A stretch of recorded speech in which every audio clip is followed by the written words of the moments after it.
नमस्कार, आप देख रहे हैं चार का वार, साथ में आपके शिखा ठाकुर। चार के वार में सबसे पहले आज बात करेंगे वन नेशन वन इलेक्शन को लेकर। One nation one election committee की थोड़ी देर बाद बड़ी बैठक शुरू होगी। पूर्व राष्ट्रपति रामनाथ कोविंद की अध्यक्षता में ये बैठक होने वाली है। विस्तार से आगे दूंगी जानकारी। अगली बड़ी खबर के लिए पूजा यादव का रुख करें। और देखिए, दूसरी बड़ी खबर है कि राजस्थान के भरतपुर से जुड़ी हुई, जहां से इंसानियत को शर्मसार करने वाली तस्वीरें सामने आई हैं। एक युवक की ट्रैक्टर से कुचलकर हत्या कर दी गई, जिसके बाद इस पूरे मामले पर अब सियासत शुरू हो चुकी है। विस्तार से इस पर देंगे आगे जानकारी, लेकिन अगली खबर आपको बताएंगी आयुषी। और वहीं देखिए, दिल्ली पुलिस के मुताबिक सोशल मीडिया पर बड़ी संख्या में ऐसे साइबर ठग सक्रिय हैं जो फेक प्रोफाइल बनाकर लोगों को अपनी ठगी का शिकार बनाते हैं। इस पर अधिक जानकारी मैं आपको दूंगी, पर उससे पहले अगली बड़ी खबर के लिए रुख करेंगे मेरे सहयोगी आयुष का। और चौथी खबर है इजराइल हमास जंग से जुड़ी। गाजा में इजराइल की ओर से नॉनस्टॉप तबाही जारी है। हर दिन के बाद हमले और तेज होते जा रहे हैं। क्या एक्शन आज देखा ये बताएंगे, लेकिन उससे पहले एक बड़ी खबर बताएंगे शिखा ठाकुर। तो चलिए चार के वार की करते हैं शुरुआत बड़ी जानकारी के साथ। One nation one election committee की बड़ी बैठक अब से कुछ ही देर बाद शुरू हो जाएगी। जोधपुर हॉस्टल में दूसरी हाई लेवल की ये मीटिंग है। पूर्व राष्ट्रपति रामनाथ कोविंद की अध्यक्षता में इस बैठक को रखा गया है। 23 सितंबर को हुई थी कमेटी की पहली बैठक और अब रामनाथ कोविंद की अध्यक्षता में ये दूसरी मीटिंग हो रही है। वन नेशन वन इलेक्शन को लेकर के मोदी सरकार पूरी तरीके से आश्वस्त है और पूरी तरीके से तैयारी कर रही है, यानी कि देश भर में एक ही समय पर चुनाव करवाए जाए, इसकी वकालत बीजेपी की तरफ से, मोदी सरकार की तरफ से होती रही है। पहली मीटिंग 23 सितंबर को हुई और आज इस वक्त जोधपुर में ये दूसरी मीटिंग रखी गई है, जिसकी अध्यक्षता रामनाथ कोविंद इस वक्त कर रहे हैं।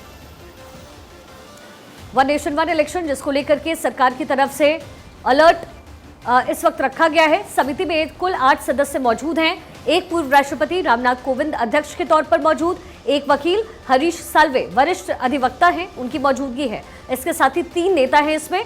अमित शाह जो कि गृह मंत्री हैं, अधीर रंजन चौधरी कांग्रेस के नेता हैं, गुलाम नबी आजाद डीपीए पार्टी, और इसके साथ ही 3 पूर्व अफसर की मौजूदगी भी इस मीटिंग में है, जिनका नाम है एनके सिंह, 15वें वित्त आयोग के पूर्व अध्यक्ष हैं, डॉक्टर सुभाष कश्यप लोकसभा के पूर्व महासचिव हैं, इसके साथ ही संजय कोठारी पूर्व मुख्य सतर्कता आयुक्त हैं। तो इन लोगों की मौजूदगी में इस मीटिंग को रखा जा रहा है, जिसमें सरकार की तरफ से भी लोग हैं, विपक्षी पार्टी यानी कांग्रेस की तरफ से भी लोग हैं, गुलाम नबी आजाद की भी मौजूदगी है। और यहाँ पर वन नेशन वन इलेक्शन को लेकर के ये मीटिंग रखी जा रही है और साथ ही कई अधिकारी भी इस मीटिंग का इस वक्त हिस्सा है। आनंद मेरे सहयोगी मेरे साथ इस वक्त जुड़ गए हैं। आनंद, ये दूसरी मीटिंग रखी जा रही है, क्या कुछ हो सकता है अंदर खाने से, क्या जानकारी? मैं अब तक की अपडेट ये बता दूं कि बैठक जो कि वन नेशन वन इलेक्शन को लेकर हो रही थी, वो बैठक शुरू हो चुकी है।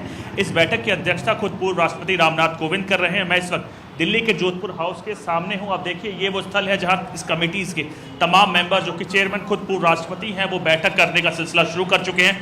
दरअसल अगर इस बैठक के बारे में बता जाए तो ये दूसरी बैठक है।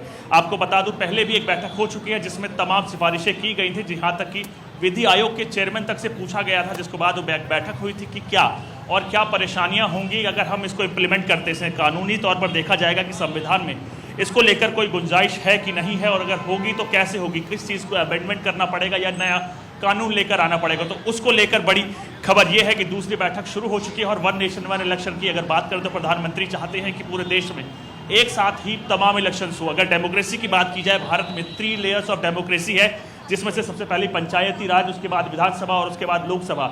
इन तीनों इलेक्शंस को करने के चलते देश में आप जानते हैं सबसे बड़ा जनसंख्या के अनुसार देश है, उसमें तीनों में इलेक्शंस करने के चलते लगातार आचार संहिता लगी रहती है, जिससे विकास कार्य रुकते हैं। उसको लेकर एक बार प्रधानमंत्री ने तमाम पार्टियों से, विपक्ष से अनुरोध किया था कि आइए साथ बैठते हैं और इस पूरे इलेक्शन या कहें वन नेशन वन इलेक्शन की थ्योरी या कहें इसको इम्प्लीमेंट करने को लेकर साथ आते हैं, जिससे तमाम चुनाव एक साथ हो सके और पूरे इलेक्शन के चलते आचार संहिता ना लगे और विकास कार्य ना रुके। उसको लेकर एक बड़ी और महत्वाकांक्षी योजना के चलते सरकार काम कर रही है। और जैसे कि आपने बात की, अधीर रंजन चौधरी इसमें मेंबर नहीं है, वो वॉकआउट कर चुके हैं। विपक्ष का साफ कहना है कहीं ना कहीं मोदी सरकार इस नीति के तहत उन तमाम विपक्षी पार्टियों की सरकारों को गिरा रही है, या कहें उसको इलेक्शंस में अगर एक साथ होते हैं तो कहीं ना कहीं लोकसभा चुनाव एक साथ होते हैं और विधानसभा चुनाव एक साथ होते हैं, तो मोदी सरकार को इससे फायदा होगा। इसको लेकर बैकफुट पर है विपक्ष और लगातार इस कमेटी में जो अधीर रंजन चौधरी सदस्य थे वो वॉकआउट कर चुके हैं और विपक्ष इसको लेकर साथ में राजी नहीं हो रहा। आपको देखना होगा, अगर इस मीटिंग की बात करें तो एक पहलू इसका कानून से जुड़ता है, दूसरा विपक्षी पार्टी से। कानून को लेकर विधि आयोग से तमाम सिफारिशें की गई थी कि अपना आप बताइए कैसे इंप्लीमेंट करना होगा, लेकिन विपक्षी पार्टियों को एकजुट लाना इस मुद्दे को लेकर बड़ी टेढ़ी खीर होगी। जी शिका। बहुत शुक्रिया आनंद आपका फिलहाल पूरी जानकारी के लिए। तो देखिए, कुल मिलाकर उम्मीद है कि आज कुछ जरूर निकल कर आए इस बैठक से, क्योंकि इससे पहले जो बैठक रही थी उसके बाद यह तय हुआ कि अगली बैठक में जो और चीजें हैं उन पर बात होगी। अब देखिए, राजस्थान से खबर है, भरतपुर से ये बड़ी जानकारी जिसका जिक्र मैं इससे पहले किया था, हैवानियत सामने आई है। बड़ी खबर, युवक की ट्रैक्टर से कुचलकर हत्या कर दी गई। जमीनी विवाद में बेरहमी से ट्रैक्टर से कुचलकर हत्या की तस्वीरें, युवक की हत्या का वीडियो लगातार वायरल हो रहा है। राजस्थान के भरतपुर से बड़ी खबर आई, जहां पर जमीनी विवाद में देखिए तस्वीरें भी आपके सामने, और इन तस्वीरों को धुंधला करना पड़ा क्योंकि ये तस्वीरें आपको विचलित कर सकती हैं। युवक की ट्रैक्टर से कुचलकर बेरहमी से हत्या कर दी गई। जमीनी विवाद में देखिए किस तरीके से इस युवक के ऊपर ट्रैक्टर चढ़ा दिया और उसको बेरहमी से कुचलकर मौत के घाट उतार दिया। मामला भरतपुर का, जिस पर सियासत भी शुरू हो चुकी है। एक तरफ जहां बीजेपी आरोप लगा रही है कि मौजूदा सरकार कांग्रेस की, और ठीक तरीके से वहां देखिए काम नहीं हो रहा। आप कानून पर जो लोगों का भरोसा है वो उठता जा रहा है। लॉ एंड ऑर्डर की सिचुएशन आउट ऑफ कंट्रोल हो चुकी है। और इस बीच सबसे बड़ा सवाल इन तस्वीरों को देखने के बाद इंसानियत पर उठ रहा है। युवक की जमीनी विवाद में ट्रैक्टर से कुचलकर हत्या कर दी गई। सुबह में खेतों पर ट्रैक्टर लेके जा रहा था तो ऊपर से पथराव कर दिया है। उसके बाद में मैं घूम के आया था, जब तक मेरे घर पे चढ़ के आ गए हनुमत सिंह और मुनीश, दिनेश और जनक बहादुर, ये लोग चढ़ के आ गए। तो चढ़ के आ गए, लठ चलाए ने, लठ चला के और मारपीट करी और मेरे घर वाले भाग के चले गए। मुनीश ने मेरा भाई उठा के ट्रैक्टर के आगे पटक दिया है, पटक के और उस पर आगे पीछे चढ़ा दिया है। उसके बाद में बयाना आ गए, सब बयाना आके और यहाँ हॉस्पिटल आ गए, इलाज करा रहे।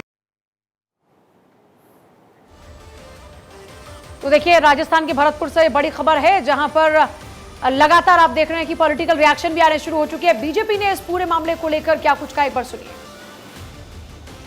अभी राजस्थान के बयाना, भरतपुर के बयाना में जो दृश्य आप सब ने देखा होगा, चैनल में अभी चल रहा है। एक ट्रैक्टर एक युवक के ऊपर, जिस युवक का नाम निरपत है, उस युवक के ऊपर चढ़ जाता है और युवक की वहीं पर तत्कालीन हत्या हो जाती है, उसकी मृत्यु हो जाती है। विभत्स दृश्य है।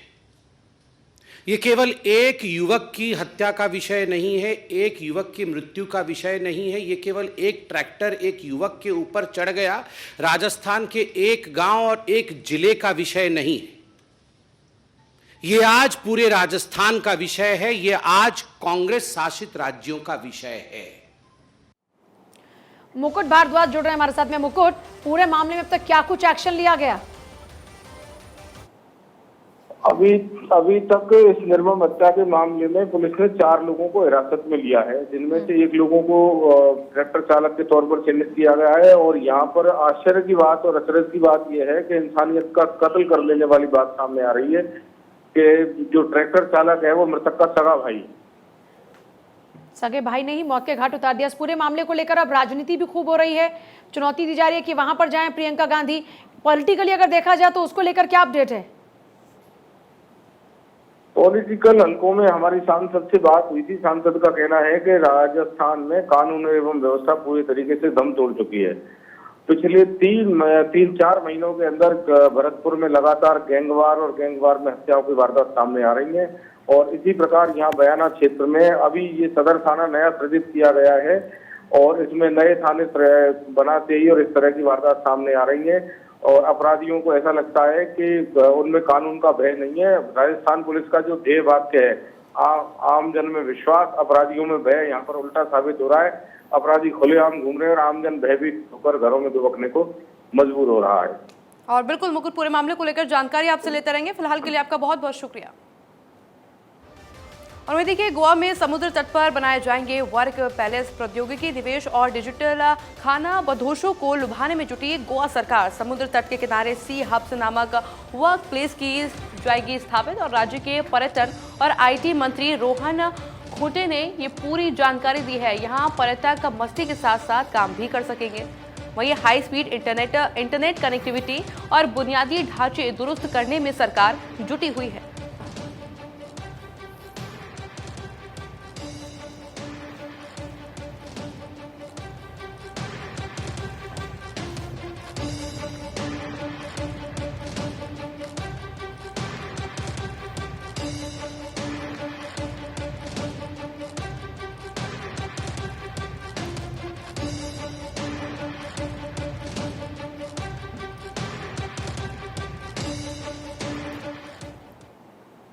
और बड़ी खबर है, पीएम मोदी के लिखे गाने पर रिकॉर्ड बनाने की कोशिश। गरबा खेल गिनीज रिकॉर्ड बनाने का प्रयास किया जाएगा। रेस कोर्स मैदान में 1 लाख लोगों को शामिल किया जाएगा। 28 अक्टूबर को शरद पूर्णिमा के दिन होगा आयोजन। 28 अक्टूबर को शाम 7 से 11 तक होगा आयोजन में कलाकार पार्थिव गोहिल मंच पर देंगे प्रस्तुति। आयोजन में नशीली दवाओं से दूर रहने की शपथ भी दिलाई जाएगी। और आयोजन में गुजरात इकाई के प्रमुख CR पाटिल मौजूद रहेंगे। गृह राज्य मंत्री गुजरात के हर्ष सांघवी, स्थानीय विधायक, सांसद भी मौजूद रहेंगे। गरबा खेलने का पिछला विश्व रिकॉर्ड वडोदरा के गरबा स्थल का है। गरबा स्थल पर 60,000 लोगों ने एक साथ खेला है गरबा।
प्रधानमंत्री मोदी को मिले उपहारों को खरीदने का मौका 31 अक्टूबर तक है। अनूठा संग्रह पाने का अवसर।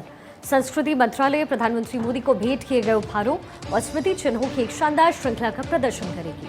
प्रदर्शन करते हुए एक ई-नीलामी कार्यक्रम का आयोजन कर रहा है। ये ई-नीलामी 2 अक्टूबर से 31 अक्टूबर 2023 तक होगा।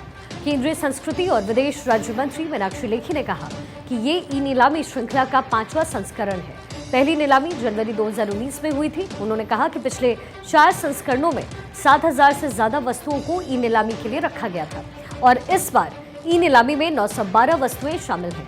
लेखी ने कहा कि दुर्गा पूजा और दशहरा उत्सव के कारण ई नीलामी में तेजी आई।